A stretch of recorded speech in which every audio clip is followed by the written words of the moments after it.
So, Randy, most of our conversation has been around helping athletes, transitioning athletes, but you also mentioned that you work with K-12, different schools, different organizations. Can you tell us a little bit more about how broad your company is and who you work with, other than athletes, let's say? Absolutely, absolutely. So yes, our platform has been able to support over 72,000 learners.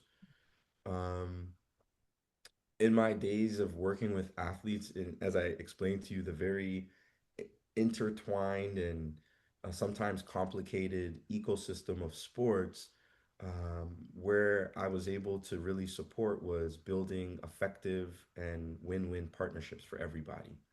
And to be able to do that, you need, I had to really understand the system, Mhm. right? Once I understand the system and the framework of the system, I realized that what we were building with training ground, as much as I built it for athletes, what I unpacked was we had the opportunity with technology to design technology that can fit into different parts of the learning ecosystem because learning happens everywhere. But what I wanted to do with Training Ground, as much as we're working with athletes, we're working with grade three students, grade seven, university students, my goal was to keep the learner at the center of the platform.